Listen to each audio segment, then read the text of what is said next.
I have a Behringer X32 or a Midas M32 and I want to live stream in my studio. How do I do that? That coming up right now.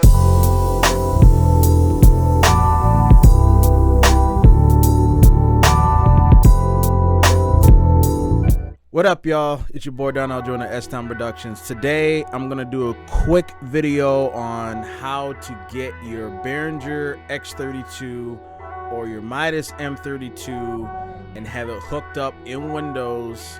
And I'm assuming it's going to work in Mac, similarly the same too. Sent out to a live stream like I usually do on these weekly basis. All right, so here is the Behringer X32 M32. This is the M32 edit.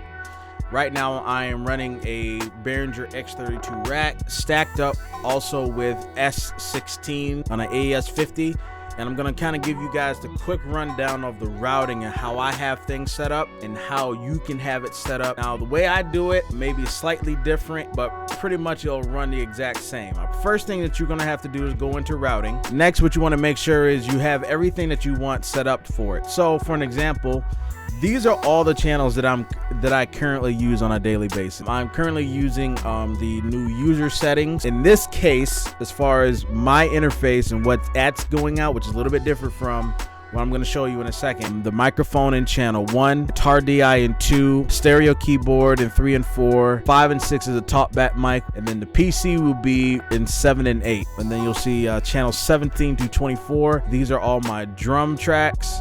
Here is my bus channel here. There is a P16 left and right. That's going to come into importance in a minute. Moving forward, we have AES50 1 through 8. Those are the outs of my AES50 stage box, and that's pretty much it. So how do I get all of this stuff into two separate channels? One quick thing you got to know first. If you go into the sound settings, your main options that you'll only have is in 1 and 2 and out 1 and 2. And what it will do is it will select the first 2 channels that the X32 or the M32 is routed into. That's the only options that you'll have. I use a send that I'm not using and pushing that out. So you saw earlier I had bus 1 and 2 to be my P16. Let's pick a channel. Let's use my microphone for an example. I'll go to sends, and you'll see where it says P16L, P16R. I have that in a separate channel, and then I can set it to whatever type of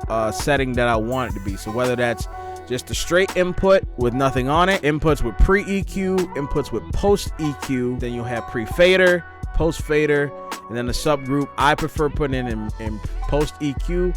Allows me to be independent from the levels that are being altered into the stream. I can leave pretty much everything at the high level that I need it to be for it to be loud and crisp and clear on streams, and then play it back. This will work in OBS, any streaming service that you have. Right now, as you'll see, Behringer X USB out 1 and 2. That's the channels that I'm sending out right now. Pick a bus, stereo buses. My example is 1 and 2. Make sure that I send every channel that I want to those areas. This is where you start getting into the routing piece. This is for people who do not use the P16 monitoring system. P16, in this case, for the new update, they call it the Ultranet. 1 and 2 as my mix bus, 1 and 2.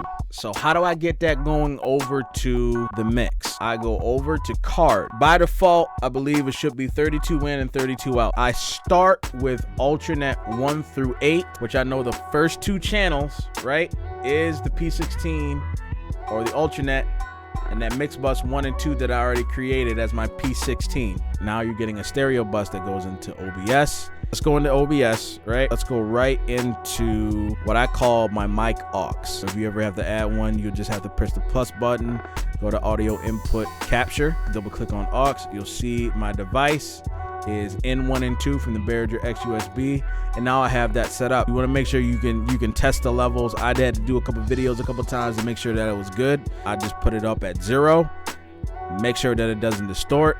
I have the level where I want it to be. Now you're able to hear and listen to me. Now, one thing I do want to let you guys know for Windows users, to make sure that your interface can be used on all platforms without interfering with another one, is you got to make sure to turn off priority. Here's the out 1 and 2 that we had set up earlier. I'm gonna right click this. I'm gonna go to properties.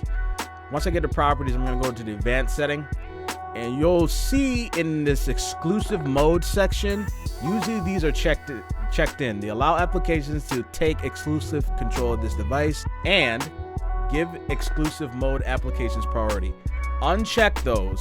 That allows you to do multiple platforms in one. That way you are allowed to play back all the stuff from your X32 or your M32 back to you in your playback, and you can go out and play stuff from your DAWs, Google Chrome. So it doesn't set it as a priority that takes over just one application at a time. If you guys like what you saw, please leave comments and questions, like and subscribe. Quick shout out to all the 50 subscribers that I've had, my 200 plus followers on Instagram, almost 50 up on TikTok. Again, follow my social media, follow my music media. You can find it all on my new website, solo.to/STimeProductions. You'll find all my social media, all my music media stuff there. And hopefully this is a video that will help you guys into becoming great engineers, great producers, great live streamers in the future.